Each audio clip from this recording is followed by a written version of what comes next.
Sahabat Adi Channel, terima kasih Anda tetap bersama kami. Kita akan melanjutkan bincang-bincang dengan Kang Cahya Gunawan. Beliau adalah penulis buku biografi Chairul Tanjung yang berjudul Anak Singkong Chairul Tanjung. Kang Cahya, mengenai tadi kan kita sudah bahas kalangan milenial ya. Sebenarnya apa sih hambatan yang Anda lihat ya ketika saat ini di mana era medsos begitu mempengaruhi kehidupan masyarakat kita ya? Apakah ada semangat dari mereka dari masyarakat untuk bisa menjadi seorang penulis ya yang berpengaruh lah gitu istilahnya? Ya memang sekarang zamannya berbeda ya. Kalau dulu kan penulis-penulis itu praktis bisa dihitung dengan jari ya. Dulu ada misalnya ada Gunawan Muhammad, penulis-penulis Hamka, jadi ada ya termasuk Ramadan KH juga ya. Nah sekarang ini praktis yang biasa penulis yang banyak juga sebenarnya penulis-penulis muda. Cuma ya itu tadi ada penulis tapi yang mengkonsumsi tulisan itu kurang. Artinya literasi kurang. Literasi dari kelompok milenial dan Gen Z itu lebih cenderung lihat membacanya video di media sosial gitu, lebih visual. Misalnya ya kalimat-kalimat yang muncul di media sosial atau ucapan-ucapan yang muncul. Jadi tidak dibiasakan dengan membaca buku. Padahal membaca buku itu penting, walaupun cuma satu lembar katakanlah gitu. Karena itu sumber ilmu itu sebenarnya di buku gitu. Jadi tergantung artinya apapun minatnya ya. Dibiasakan misalnya kita minat terhadap buku manajemen. Nah itu harus dialokasikan waktunya untuk sehari misalnya berapa halaman belajar tentang manajemen kepemimpinan, manajemen marketing, atau yang lain-lain lah gitu.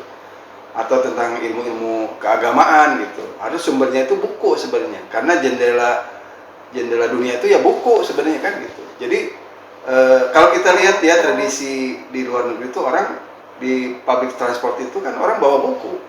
Baik itu novel atau buku-buku yang lain kan gitu. Jadi bukan lihat, kalau kita lihat sekarang kan di kereta itu orang lihatnya handphone, ya kan? Walau mungkin yang dibaca di handphone tuh ada e-book juga mungkin ya. Tapi kalau kita lihat di luar negeri itu orang lihatnya buku.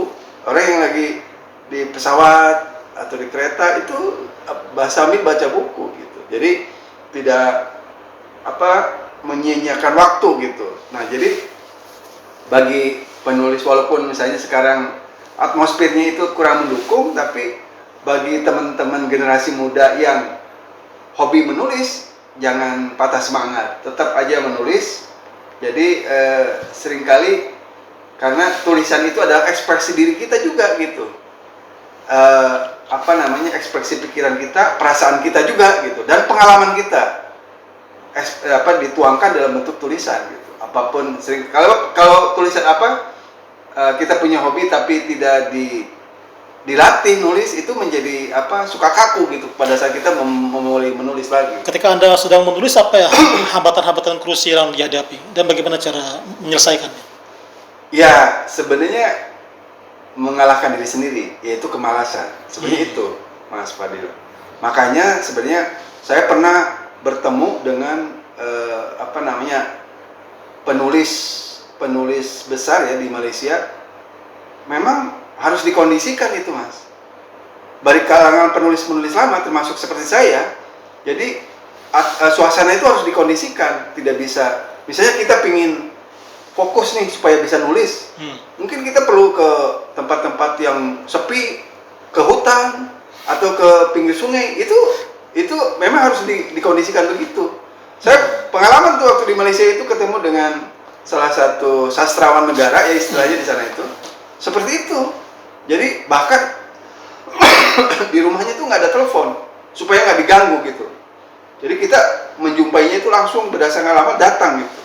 Terus saya tanya bagaimana kesehariannya. Itu tadi kalau lagi ada nulis tentang novel, dia harus mengasingkan diri dari keluarganya, dari lingkungan masyarakatnya. Itu sebenarnya lucu. Nah tapi itu tadi untuk mengusir kemalasan supaya kita fokus. Karena dia punya gawean untuk menulis novel itu. Jadi karena kalau begitu terputus imajinasi dan inspirasinya, udah lepas gitu. Jadi kita kalau melihat J.K. Rowling ya, ketika dia menulis Harry Potter gitu kan, itu kan dia baru sukses itu ketika berapa kali revisi atau berapa kali ke penerbit ya kalau nggak salah ya. Iya. Itu bagaimana untuk mengatasi takut gagal, istiqomah, konsistensi itu bagaimana? Ya memang itu tadi ya, sama dengan perjalanan pengusaha ya.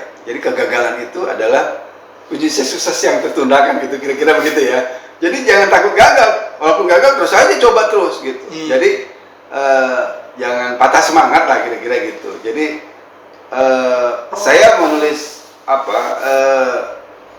Khairul Tanjung Anak Singkong juga tidak berarti lancar-lancar aja. Saya beberapa kali juga kan direvisi, bahkan ini bahkan dikritik habis gitu. Ini mah udah kayak buku ilmiah gitu. Jadi kalau kita buku menulis untuk populer, untuk umum, beda dengan menulis jurnal, itu beda ya. Kita harus menggunakan kalimat-kalimat untuk publik juga gitu.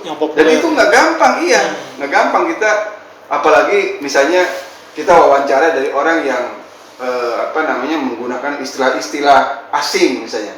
Bagaimana istilah asing itu atau terminologi itu kemudian dipopulerkan ke dalam bahasa sehari-hari atau dalam bahasa Indonesia. Nah itu tugasnya penulis gitu Mas Fadil. Adakah perlu intervensi dari pemerintah supaya gairah menulis itu bisa menjangkit lah di kalangan milenial? Ya pertama sebenarnya harus ada insentif ya.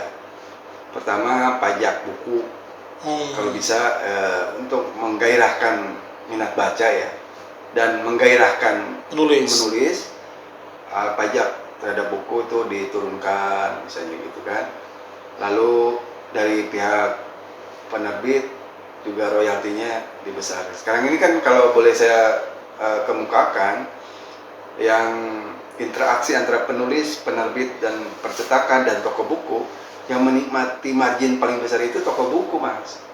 Gitu, misalnya kayak buku ini kan ada penulis, ada publisher, penerbit, ada percetakan, ada toko buku yang memasarkan. Yang menikmati ini itu tuh toko bukunya gitu. Pedagangnya ya? Pedagangnya gitu. Nah, royalti penulis dapatnya 10%. Bahkan itu yang 10% itu kalau kita menulis buku biografi dibagi 2, 10% itu. Belum kalau bukunya dibajak ya? Belum dibajak gitu. Jadi ini persoalan yang krusial juga ya, begitu lingkaran setan ya, yang susah juga untuk diberantas ya. Ya sebenarnya kan kalau dunia bajak membajak itu kan copyright ada jelas tuh, ada aturannya nggak boleh. Tapi waktu itu kalaupun buku Anak Singkong dibajak ya, waktu itu dibajak, tapi polisinya, kebijakannya Pak JT udah apa-apa biarin aja karena mereka juga membutuhkan rezeki lah kira-kira gitu. Berapa eksemplar yang laku? Tidak kurang dari 400.000 eksemplar waktu itu. Luar biasa dia. Itu udah bestseller dia segitunya. Itu bestseller. Oke. Jadi belum ada sejarah di Republik ini biografi, tokoh biografi, orang yang ditulis biografinya bisa penjualannya sampai 400.000. Itu di luar yang dibajak ya. Mungkin bisa 1 juta sebenarnya. Karena waktu itu penjualannya sampai di kereta api waktu itu belum ada KRL ya. Masih ada kereta yang ke Rangkas Bitung segala macam itu dijual di situ. Tapi untuk mencapai di jalan di lampu merah gitu. Untuk mencapai titik seperti itu perjuangannya panjang ya. Iya Mas, itu saya menulis dari 2010 sampai 2012, 2 tahun itu. Saya butuh 2 tahun. Butuh 2 tahun karena saya harus ikut, harus mengendal betul, bukan hanya Pak CT dan perusahaannya. Bagaimana kultur perusahaan itu mencerminkan ownernya, pendirinya kan gitu.